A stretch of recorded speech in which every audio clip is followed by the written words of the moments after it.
अपने दिलों को थाम लीजिए, धड़कनों पर भी पहरा बिठा कर रखिए, क्योंकि लोकतंत्र के सबसे बड़े महापर्व के जश्न का दिन अब महज कुछ ही कदमों की दूरी पर है।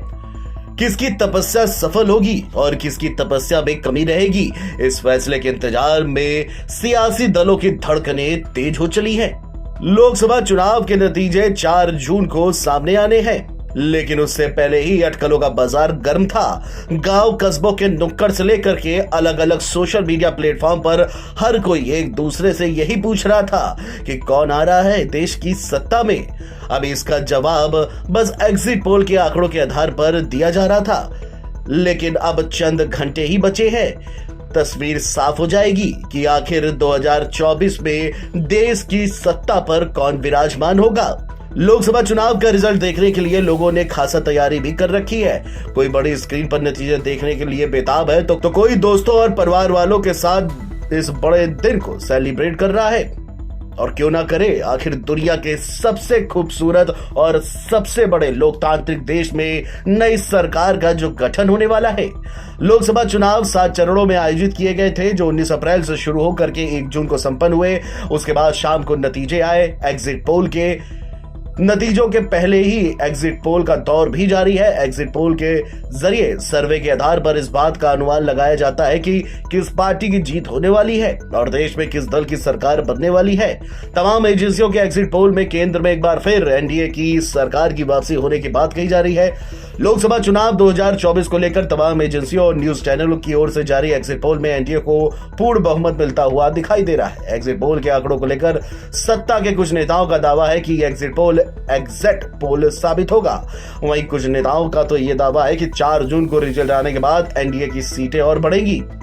वहीं दूसरी तरफ विपक्षी नेताओं का दावा है कि एग्जिट पोल के आंकड़े गलत साबित होंगे और इंडिया गठबंधन 295 से ज्यादा सीटें जीतकर सरकार बनाएगी। लोकसभा चुनाव का मतदान समाप्त होने के साथ ही चुनाव आयोग ने यह माना है कि चुनाव इतनी गर्मी में नहीं करवाए जाने चाहिए। आयोग के मुताबिक इस चुनाव में उन्हें यह सीख मिली है कि चुनाव 1 महीना पहले खत्म हो जानी चाहिए। इसके साथ ही चुनाव आयोग ने कहा है कि चुनाव उपरांत हिंसा न हो, इसके लिए पश्चिम बंगाल समेत कई राज्यों में पैरामिलिट्री फोर्सेस बनी रहेंगी। हालांकि ये अर्धसैनिक बल अब राज्य सरकार के नियंत्रण में होंगे, लेकिन मुख्य चुनाव आयुक्त ने उम्मीद जताई है कि राज्य चुनाव पश्चात किसी भी हिंसा को नहीं होने देंगे। मतदान के दौरान दिए जाने वाले फॉर्म 17C को देने में न कोई देरी हुई और न ही कोई गड़बड़ी। लोकसभा चुनाव के लिए 7 चरणों में मतदान प्रक्रिया संपन्न होने के बाद मंगलवार को होने वाली मतगणना के लिए उत्तर प्रदेश के 75 जिलों में 81 मतगणना केंद्र बनाए गए हैं और वोटों की गिनती के लिए तैयारियां भी पूरी कर ली गई है।